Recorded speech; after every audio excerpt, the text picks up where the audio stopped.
Make CF your first choice. Call 352-873-5800.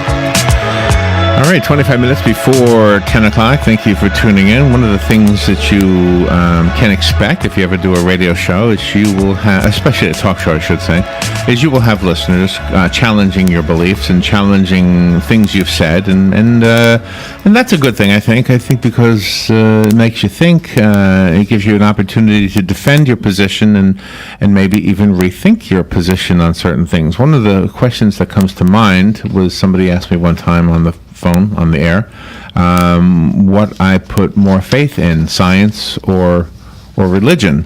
And I've thought about that a lot, as I have since that time.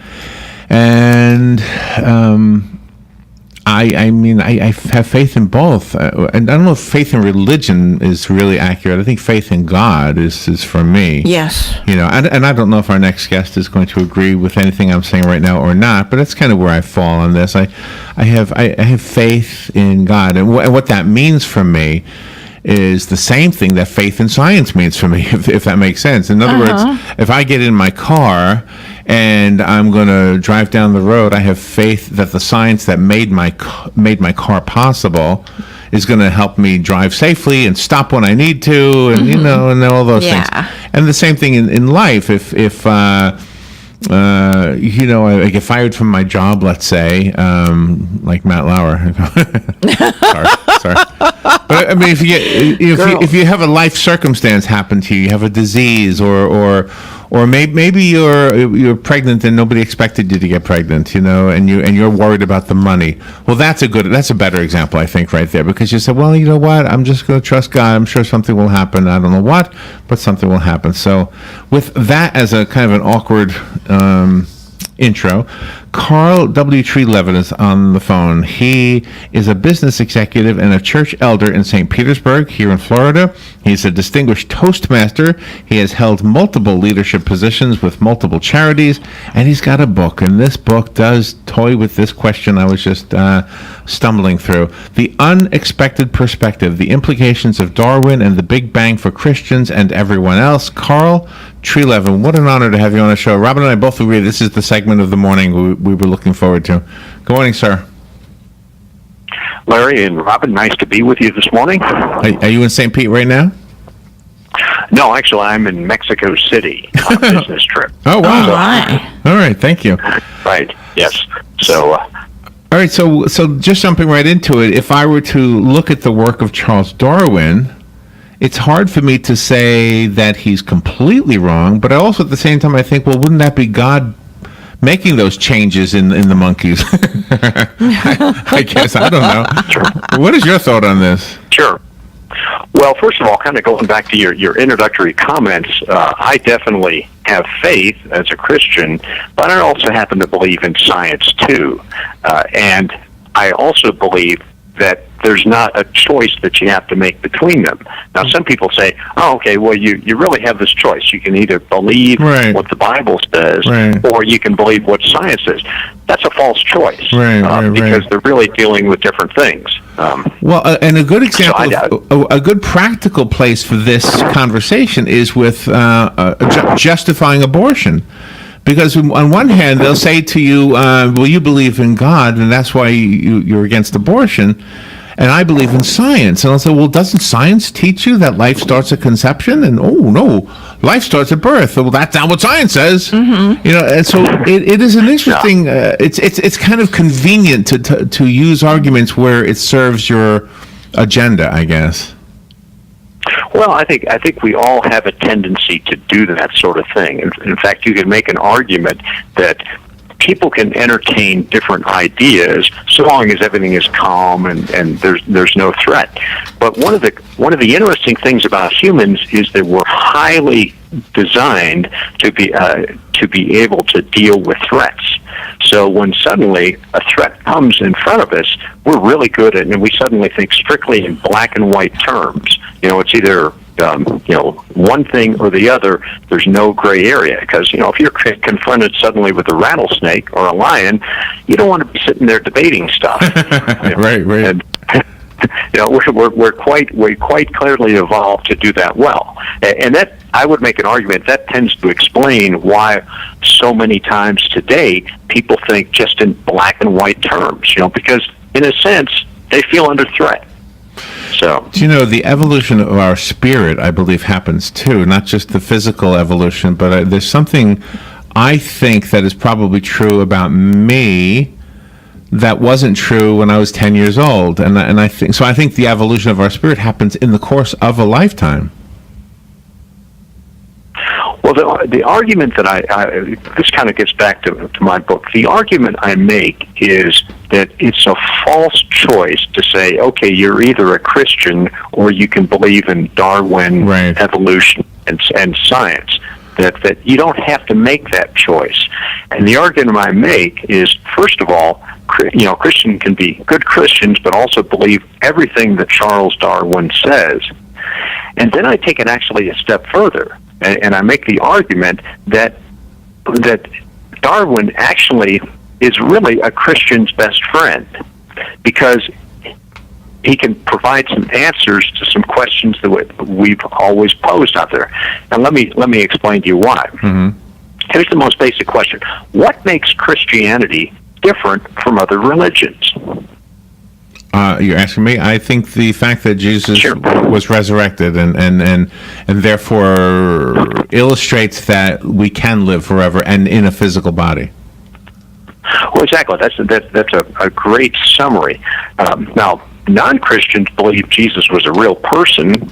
A lot of them, even atheists, will say, hey, he was a very fine individual, you ought to emulate him. What they won't say is that he's the Son of God. So, as you say, why do Christians believe he's the Son of God? Well, that he was sent to earth to atone for sin. The two key things are Christians believe humans are all sinful, and second of all, they can't overcome it on their own. Those are kind of really distinctive ideas we have. Now the question is, okay, so what's the evidence of that? We see the evidence of it, of course, in the Bible, but is there anything else besides that? Because you'll have a lot of people that say, well, the Bible's nice, but hey, I don't believe it's the Word of God. So is there any other evidence that humans are sinful and that they can't overcome it on their own? My argument is Charles Darwin actually provides the evidence of that. Wow. And so because of... You got my interest for sure. So because of that, Christians ought to say, wow, hey, I've got my new best friend forever. Help us understand what you're saying there. I don't know that I'm clear yet. Mm-hmm. Sure. Okay, I'll be glad to. So the argument is that we'll start from the beginning. Take the narrative that Darwin says is that all life has evolved, stage by stage, and ultimately has evolved into humans. Okay. Well, the argument I make is that in the course of evolution, you'll see that some things are good and some things are bad. Here's a great example of it. If you look at monkeys, you'll see that monkeys actually do things like steal food, and they deceive, and they do things like that. Now, if humans did that, what would we say? Well, we'd say that's sinful behavior. Mm-hmm. Well, is it sin in the monkey? And the answer is no. And the reason is because what's different about a human and a monkey? Well, a human has a much bigger brain. We have much higher levels of consciousness. We understand the difference between right and wrong. Mm-hmm. And ultimately, we can know something is wrong, and yet we do it anyway. That's what makes us different. Mm-hmm. So let's go back to the thing about the monkey. the argument I make is this, is that every human behavior is like a coin with a head and a tail.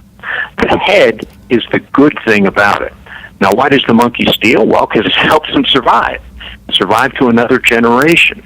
That's the good side of it. The bad side of course, is that, it's stealing. Right. And here's the argument, is that every human behavior is like that coin, and that, the good side is it helps us survive to another generation. The bad side is it's sin. So sin is a byproduct of evolution. Well, that's pretty and interesting. That's the argument, is why we're all sinful, from the day we're born, because it's baked into us. Now, here's the crucial follow-on point to it, is if that's the case, if it is like a head and a tail, you can't get rid of it.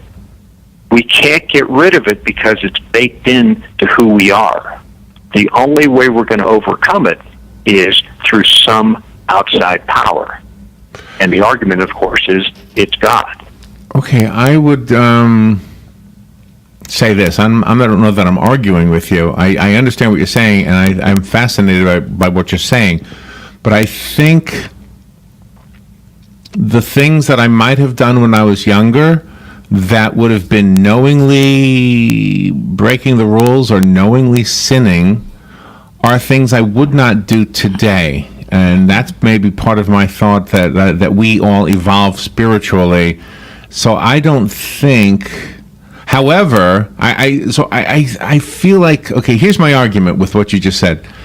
I feel like it may be possible, I could be wrong with this, but it may be possible that we can break away from being a sinful person, but what we cannot do is wash ourselves of our sins, because we've all sinned. So sin is part of my existence. I do have it in my history. Mm-hmm. But hopefully that's part of it. Hopefully, as I'm 62 years old, hopefully I'm not looking at more sin in the future. I guess is what I'm trying to say.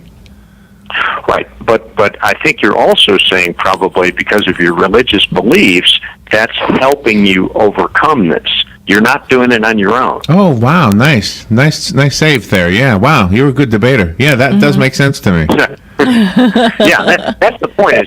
The argument always has been for non-Christians is, okay, I might acknowledge that, hey, I do bad stuff from time to time. Maybe I do a bunch of bad stuff, but if I act like a good moral person and I try to behave and do all those things, then ultimately, because I'm a good person, I'll be saved.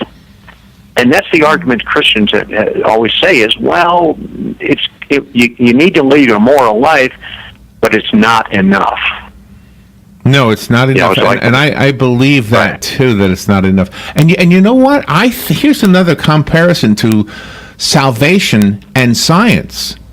Salvation and science. Actually, I can see the connection here, because if in order to put out a fire, you have to have something that will extinguish it. That's science right there. Mm-hmm. A fire needs to be extinguished in order to be put out. And something or other, whether it's time, whether it's water, whether it's whatever, something has to extinguish it. And the act of a sinless person, and that would be Jesus, he's without sin.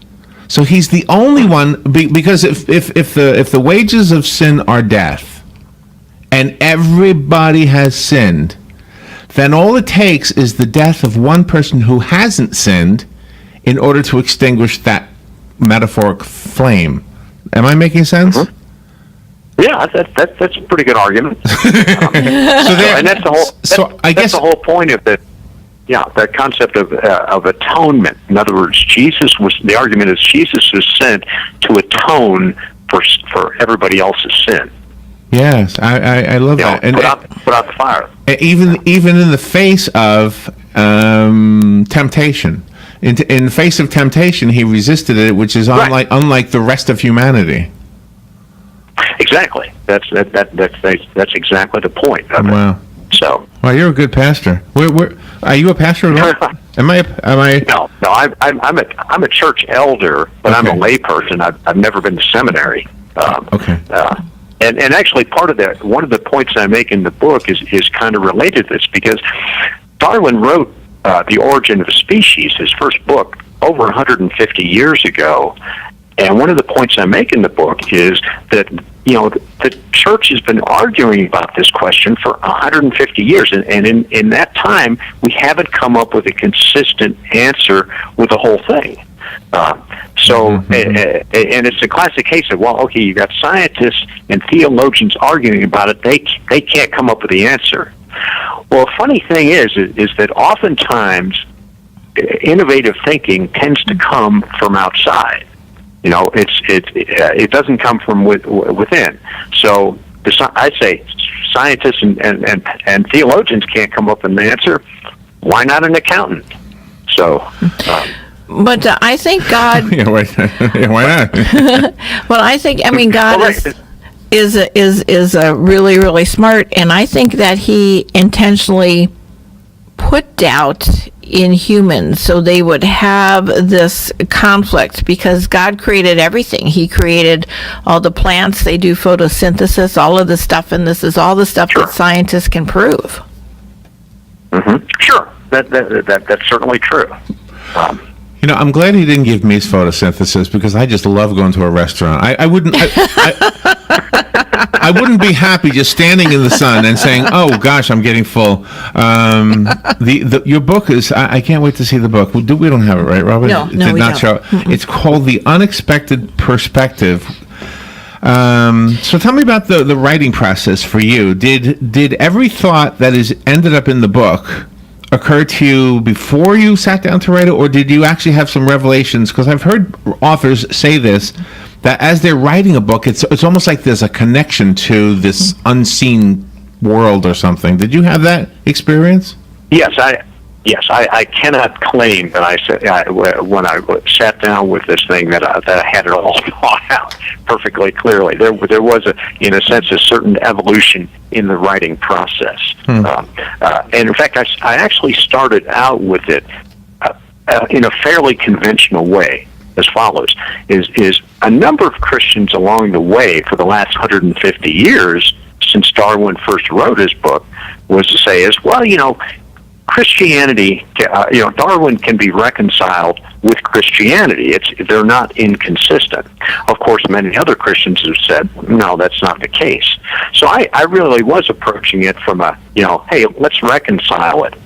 But as I got farther into this thing and was doing more research, that's when I really came up with this idea that, the idea of, say, behavior as like a coin with a head and a tail, and that, therefore, sin really is a byproduct of evolution, and therefore you can't get rid of it.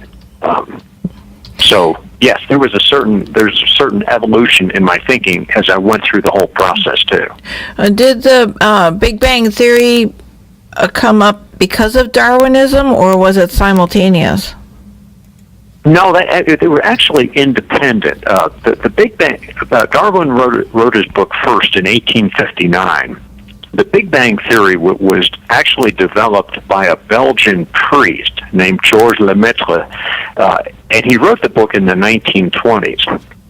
Interestingly, when he first came up with the theory, people like Albert Einstein said, well, you're crazy. This is he literally said, apparently, that your physics is abominable. I guess he later had to eat his words, because the evidence points that pretty much it's very, very certain that in fact the world did begin in a veritable Big Bang about 13.8 billion years ago. So Lemaitre was right. But yeah, people were skeptical of what he had to say. The other point I would make on it is that this is a case of, you've got a theologian who was the person who came up with the Big Bang Theory. It wasn't some atheist scientist. He was a theologian. Oh my gosh. Well, I mean, in the book of Genesis, I'm horrible at quoting the Bible, but it doesn't say, and then there was light. It was like instant. So, I mean, wouldn't that be? It kind of is synchronized with what it says in the Bible and what the Big Bang is explaining. Oh, sure. You can easily say, that's what's in in Genesis, the first chapter. Yeah, that's the Big Bang. And everything happening after that. So, in fact, actually, some people have gone and they've looked at what's written in the 7 days of creation is written in Genesis, and you kind of map that to actual processes that occurred. Now, they didn't happen in 7 days, but you can see that it's a pretty reasonable representation. So atheists draw on Darwin to approve what they believe or don't believe. Well, I'm sorry, I didn't understand you, Robin. Atheists. So when atheists are having discussions with people that believe in God, the atheists draw on Darwin to back up their belief or non-belief. Mm-hmm. Well, a lot of atheists will say is, the evidence for Darwin seems pretty good, and they look at it and they read what's in the Bible and they say, well, okay, this just doesn't make any sense. But in fact, I think it really does make sense. And one of the things I do in the book is I kind of do a parallel timeline. Okay, so you start at the beginning of time with a Big Bang and say, hey, Christians and atheists, could both agree upon this. And then the argument is, okay, we evolved just the way Darwin said we did, but we got to a critical point. It was the point at which there was a transition to create humans. And suddenly, at some point, humans had developed big enough brains and sophisticated enough that they had consciousness. They could understand the difference between right and wrong. They could know something was wrong and choose to still do it. And think about what in the Bible is the perfect example of that. The Garden of Eden. The Garden of Eden, yeah. Exactly. Yeah. So the argument I would say a Christian should make to the atheist is, okay, I accept exactly what Darwin is saying, but at some point we made a transition. Suddenly you have this new species that's unlike any other species that ever was before, that has more sophisticated brains, the ability to understand right and wrong, and still choose wrong. And then here was the really important. The really important thing then was, what did God do as a result of it? Now, God could have said, "Hey, my universe is way bigger than Earth. I'm out of here." But instead, the Christian's argument is, he became, intimately involved and sent his son. Yeah, but not before he was fed up with us and did away with all of us, right, except for Noah. I mean, the Noah story, I love the Noah story because everybody who says it's not true has to deal with the fact that there is water erosion at the base of the Sphinx. Yeah. I mean, there must have been some huge water somewhere, and I'm not an expert on it, but go ahead. Well, actually, I think there's some evidence to suggest, well, maybe that probably didn't happen quite that way. In other words, the flood. But it doesn't mean that the whole thing isn't overall true. But also, I hear what you're saying, but when the Bible says the world was flooded, it doesn't say the earth was flooded. And I think that's something to remember, that the world was only a small portion of the earth at that time. Mm-hmm. As far as where humanity lived. Right, okay. Well, so there might well have been some type of a localized flood, but I'd make the argument that a lot of that might well be figurative. It doesn't, it doesn't detract from what the Bible's saying. But no, it doesn't. But it does indicate that salvation, that you shouldn't judge any group of people. Period. I think that's what the Noah story tells us, is that if you can find... No, I would agree. If you can find one good person, then your theory that an entire race is unworthy is false. And even God said that. God said, my entire creation is not worthy. I'm going to kill them all. Well, wait a minute. This guy's good. Let me save him. So I think that's kind of the lesson there. I don't know. It's very philosophical. No, in that sense, I would agree with you. The point I would disagree is this: is when we look at the Bible and we try to infer scientific facts out of it, is when we start getting into trouble. And the book actually talks about. And here's the perfect example of it. For almost 1,400 years after the Bible was written, people read it and concluded it was saying that the Earth is the center of the universe, the sun and the planets all revolve around it. Well, we've come to discover that's not true. So if it's not true, does that mean the Bible's not true? Well, of course not. All it means is that we read too much into what the Bible was saying in terms of science. Be careful about reading science into scientific ideas in the Bible. What a fascinating... Carl, we're out of time. I hate to be rude, but thank you so much for giving us such a great conversation. The book is called The Unexpected Perspective. I put the cover on the podcast, so if you're looking at the podcast, you're seeing the cover right there, and I got that off of Amazon, so I know the book is on Amazon. Do you have a website you want to direct us to? Sure. You can go to theunexpectedperspective.com.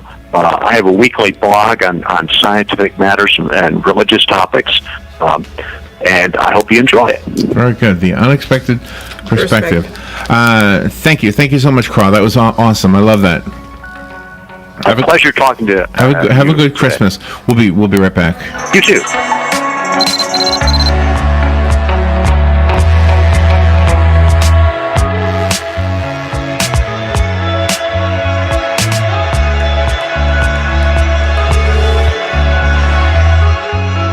Broadcasting from the Paddock Mall Studios, this is WOCA, Ocala, Gainesville, The Villages, 1370 AM, 96.3 FM, The Source. The weather is brought to you by myfwc.com. Safe boating is no accidents. Partial sunshine and pleasant on this Wednesday, but there can be a shower or two at the coast. The high 77 to 81. Clear to partly cloudy Wednesday night, but more clouds and a stray shower along the coast. Lows ranging from the mid to upper 50s inland to the upper 60s along the coast. For Thursday, times of clouds and sun. Dry inland, but a brief shower or two along the coast. High 76 to 80. From the Florida Weather Center, I'm meteorologist Joe Lundberg. Here are today's headlines from The Source, WOCA. An arrest has been made in a string of murders terrorizing a neighborhood in downtown Tampa. Our detectives are currently working on the charging documents, and we will be charging 4 counts of first-degree murder for Hal Emmanuel Donaldson III. Police Chief Brian Dugan said the 24-year-old was taken into custody yesterday at a McDonald's after police got a tip that Donaldson had a gun on him. The first murder in the Seminole Heights neighborhood happened on October 9th, and the most recent victim was killed just 2 weeks ago. Police Chief Brian Dugan explains how they came to arrest Donaldson. We received some information about Mr. Donaldson having a firearm at the McDonald's. One of his co-workers approached a police officer. That is what led us to that. Tampa Mayor Bob Buckhorn says justice is being served. Tonight is the beginning of when justice will be served. And then the process will occur when this individual rots in hell. And the mayor says this was a battle between good and evil. 51 days ago I said this was a struggle between good and evil. Well, tonight, goodness has won. Tonight, in the battle between darkness and light, light has won. Congresswoman Kathy Castor stopped off in Tampa to meet with people signing up for insurance during the open enrollment period for the Affordable Care Act. Castor says premiums are up, but so are tax credits for low-income people, which creates a donut hole for many. Some people are getting a better deal, more affordable, and others that don't have the tax credits are paying too much. Castor is urging people to shop for insurance quickly. The deadline at healthcare.gov is December 15th.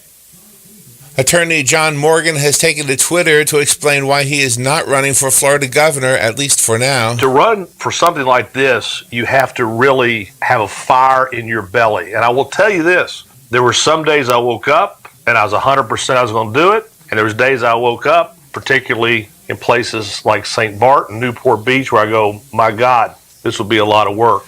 In fact, Morgan says he doesn't identify with either the Republican or the Democratic parties and considers himself more of an independent.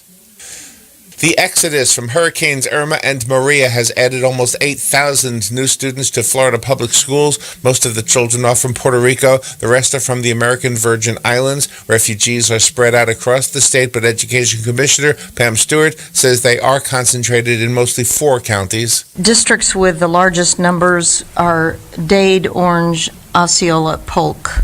Orange County has the most refugees with 1,793, but when you factor in the population, Osceola County is shouldering the largest burden. Hurricane refugees account for more than 2% of the entire school population in Osceola.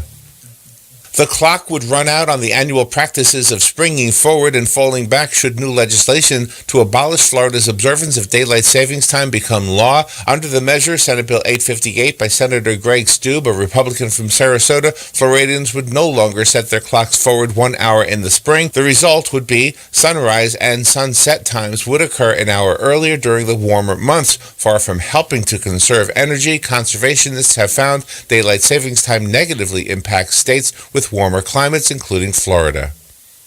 And the much-anticipated grand opening of the newly reconstructed Fort King at the Fort King National Historic Landmark is this weekend. It will be both Saturday and Sunday from 10 a.m. until 4 p.m. The Fort King National Historic Landmark is at 3925 East Fort King Street in Ocala. Admission is $5. It's free for veterans and children 5 and younger. If you'd like more information, go to the website fortkingocala.com or call 368-5533. And those are the headlines from The Source, WOCA 96.3 FM and 1370 AM. The opinions expressed on the following sponsored program are strictly those of the host, guests, and callers, and not necessarily those of this station, its staff, management, or sponsors. Keith Singer is registered with and securities offered through Investacor, member FINRA SIPC. Investment advisory services are offered through Singer Wealth Advisors, Singer Wealth Management, and Singer Wealth Advisors are not affiliated with Investacor. The opinions and recommendations contained in this broadcast are those of Keith Singer and Singer Wealth Management and not of Investacor. Past performance is not a guarantee of future performance. Upon liquidation, your investment may be worth more or less than its original cost. The investments discussed may be suitable for only some investors. This is Prosper with Keith Singer. Every day, Keith brings you innovative strategies and world-class investment products to help you secure your financial future. Mr. Singer has appeared on CNBC's Closing Bell. He's been quoted as a financial expert in the Wall Street Journal, U.S. News and World Report, Business Week, Money Magazine, Financial Advisor Magazine, Investment Advisor Magazine, and Kiplinger's. Keith has been helping clients make smart financial choices for over 20 years through his comprehensive wealth management firm, Singer Wealth Management. For the solution to your financial problems, call toll-free 1-866-WEALTHY. That's 1-866-WEALTHY. And now, today's edition of Prosper with Keith Singer. Hey, everyone. This is Keith Singer. I hope you're having a great day. I am the owner of Singer Wealth Management with offices and meeting places in Miami, Fort Lauderdale, Boca Raton, and West Palm Beach. And we're here, as always, to empower you and educate you to help you make smart financial decisions. And I'm here with Darren Jurek. How are you, Darren? Marvelous, Keith. Thank you very much. How are you? Doing great. You know, a lot of people who invest in the stock market, what would you say the best thing about investing in the stock market is?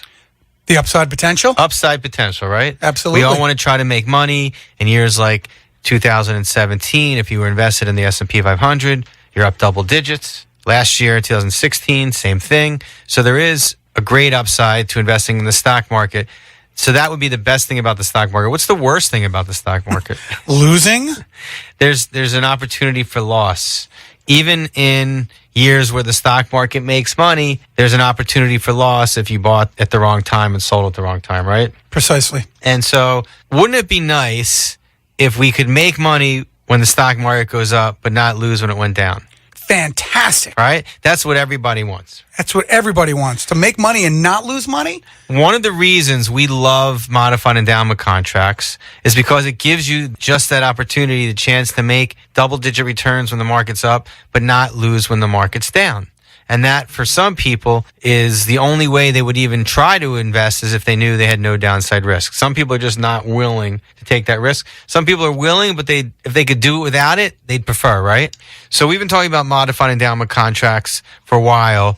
Give us the history of modified endowment contracts, Darren. Keith, as of June 21st of 1988, the federal government placed into effect TAMRA, which placed limits on the amount of money that can be put into a life insurance contract during the first 7 years of the policy's existence.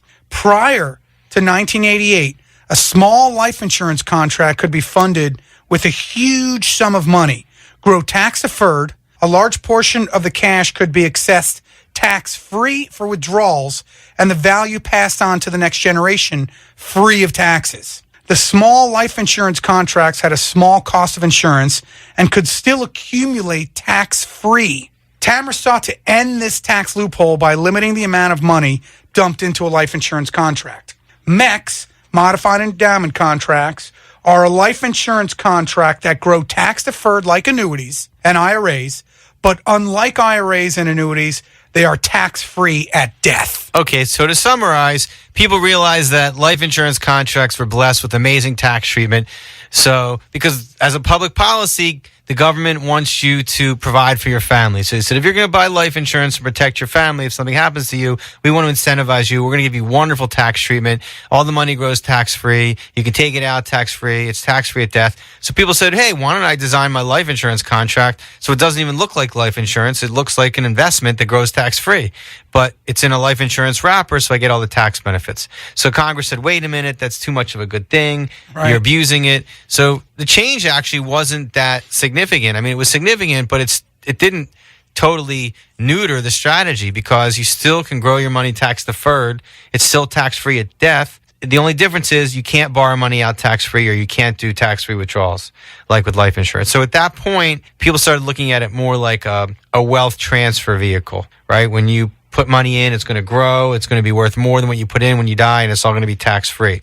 But a few years ago, we discovered insurance companies that had created contracts that had no upfront loads and policies that could be designed with no back-end surrender charges, which means that if you put $100 in, you still have $100. You put $1 million in, you still have $1 million. And you start making interest right away from day one, typically a minimum interest after all fees and costs of over 1% a year, but the opportunity to participate in the stock market when it goes up, but not lose when it went down. So that's where we were really excited because we were able to now give people that elusive ability to participate in the great part of the stock market, right, but not the bad part of the stock market, right? Like everyone wants. So the reason people say, well, why is it that the insurance company is letting me take my money out whenever I want without penalties? And it's because they've found that most people aren't taking money out, right? We discussed how, like annuities and like IRAs, these grow tax deferred. Well, I was just going to say, why wouldn't they be taking the money out? Well, people like to act rationally, right? Right. When you take the money out, you have to pay taxes. Okay. So if you never take the money out, you never pay taxes. We know that we have clients that have IRAs. And what does the government do if they don't ever take money out? Require them to take it out right when they reach 70 and a half. Right. So there's actually a rule the government had to make so that people would actually take money out of their IRAs, even though it's not tax-free at death. It's just deferring the taxes, right? You still got to pay taxes someday. Despite that fact, the government actually had to make a rule making people start taking money out of their IRAs because they knew that people don't like paying taxes. So similarly, with this type of strategy, there is no required minimum distribution. And not only is there no required minimum distribution, if you never take money out, it's tax-free at death. So you never have to pay taxes. Extraordinary that you don't have to take required minimum distributions out of it. So if you had $1 million and you had $200,000 in a modified endowment contract, and now it grew to $300,000, and you needed $20,000 for something, what would you logically do as a person that tries to avoid paying taxes? Well, I want to take it from the least amount. I don't have to pay taxes on that money, so I'm going to take it wherever I can get it without paying those taxes. Right, and that's what everyone would do. So the insurance company knows that, and they know that if people start using this as a one-year CD alternative, then they may change it, right? But here's what's interesting. You can design these contracts in a variety of ways. If you want a cash alternative, then we design it where we have full liquidity. You can take the money out whenever you want. You're looking at right now, I think, about 10.5% caps against the S&P 500. No penalties to pull the money out. So that means if you want to take money out, you can take it all out. And if the market goes up 15, you get 10.5, right? Excellent. And if it goes down, you don't lose. And every year it resets, right? So resets are big because if the market goes down 30% the first year, what happens the second year if it resets? You're going to make all that back up. Right. If you lose 30% the first year in the index, but you haven't lost any principal in your account, which you wouldn't, but then the next year the market rebounds 15%, even though you haven't gotten back to where you originally started, that doesn't matter because every year is its own entity. You look at it almost 7% a year, averaging for the 2 years. Yeah, so exactly. So even though the market's down big, you probably made 10